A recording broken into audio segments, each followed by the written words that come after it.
ఆనాడు జరిగిన తప్పిదాలను సరిదిద్దడానికి ఉమ్మడి రాష్ట్రంలో సమైక్య పాలనలో తీసుకుంటున్న నిర్ణయాలు తెలంగాణ సమాజానికి మేలు చేకూర్చడం లేదు అనే ఎన్నో ఒడిదుడుకులను ఎదుర్కొని 4 కోట్ల తెలంగాణ ప్రజలకు 60 సంవత్సరాల ఆకాంక్షను అమలు చేయడానికి శ్రీమతి సోనియా గాంధీ గారు తెలంగాణ రాష్ట్రం ఇచ్చింది అధ్యక్ష. అట్లా ఇచ్చిన తెలంగాణను వీళ్ళని నమ్మి వీళ్ళ చేతిలో పెడితే 10 సంవత్సరాలను దివాలా తీయించి కొల్లగొట్టి ప్రాజెక్టులు పక్కున బలిగిపోతుంటే దాని మీద క్షమాపణ చెప్పకుండా ఇంకా ఎదురుదాడేంది అధ్యక్ష. ఏంది ఇదా అధ్యక్ష పద్ధతి? ఈ నివేదికను కాదంటాడా? ఈ నివేదిక వాళ్ళు అధికారులను వాళ్ళు నియమించలేదంటాడా?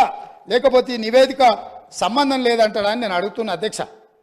ఇవాళ మాజీ మంత్రి హరీష్ రావు గారిని నేను నిలదీస్తున్నా. మీరు బాధ్యులు, మీరు ఈ దుర్మార్గాలకు పాల్పడ్డది మీరు.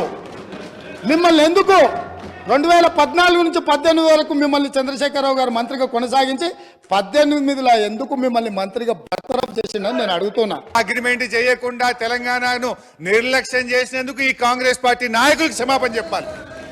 8 ఏళ్లైనా కనీసం మహారాష్ట్రతో అంతర్రాష్ట్ర ఒప్పందం చేతగాలేదంటే అది మీ చేతగానితనం, మీ నిర్లక్ష్యం కాకపోతే ఏందని నేను అడుగుతా ఉన్నా అధ్యక్ష. యాక్చువల్గా నీళ్లు లేని చోట మీరు ప్రాజెక్టు కడితే సిడబ్ల్యూసి సూచనల మేరకు నీళ్లున్న చోటికి మార్చి మీరు పెట్టిన ఖర్చు వృధా కాకుండా సద్వినియోగం చేసేటువంటి ప్రయత్నం చేసాం అని మీ ద్వారా వారు తెలియజేస్తా ఉన్నా అధ్యక్ష. రంగారెడ్డి జిల్లాకు అది టేల్ ఎండ్ అవుతుంది, నీళ్లు రాదని పాలమూరు ఎత్తిపోతల పథకం నుంచి 6 లక్షల ఎకరాలకు డిపిఆర్ లో స్పష్టంగా పెట్టాం. ఇవాళ రిజర్వాయర్లు అయిపోయినాయి, మీరు కాలువలు తవ్వుతాయి. ఎందుకంటే మొన్ననే మనకు నీటి కేటాయింపులు వచ్చినాయి, ఎన్విరాన్మెంట్ క్లియరెన్స్ కూడా అయిపోయింది. ఆ ఈసీ తెచ్చితే ఇవాళ కాలువలు తవ్వుతే రంగారెడ్డి జిల్లాకు 1 ఏడాదిలోగా నీళ్లు తెచ్చే అవకాశం ఉంది. ఆ పని చెయ్యండి అని చెప్పి మీ ద్వారా వారికి మనవి చేస్తా ఉన్నా అధ్యక్ష. ఈరోజు ఆ తమ్మిడిహట్టిలో ఆడ చాప్రాలనే వైల్డ్ లైఫ్ లో ఇరికిచ్చారు అధ్యక్ష. వాస్తవానికి ఆ రోజు నేను కూడా 2 సార్లు వెళ్ళాను అధ్యక్ష. మొదలు మేము వెళ్ళినప్పుడు అక్కడ కాంగ్రెస్ ప్రభుత్వం ఉంది. అప్పటి కాంగ్రెస్ ఇరిగేషన్ మినిస్టర్ గారిని నేను కలిస్తే మేము ఢిల్లీ కాంగ్రెస్ చెప్పినా ఏపీ కాంగ్రెస్ చెప్పినా అప్పుడే ఒప్పుకోలేదు, మేము ఒప్పుకునే సమస్య లేదు, ఎట్టి పరిస్థితుల్లో కూడా 152లో బ్యారేజ్ కట్టడానికి ఒప్పుకోము అని ఆనాడు మహారాష్ట్ర ఇరిగేషన్ మినిస్టర్ అప్పటి కాంగ్రెస్ ప్రభుత్వంలో చెప్పారు అధ్యక్ష. ఆ తర్వాత 6 నెలల తర్వాత ఎలక్షన్స్ అయ్యి అక్కడ బీజేపీ ప్రభుత్వం వచ్చింది. మళ్ళీ అక్కడికి వెళ్ళాం.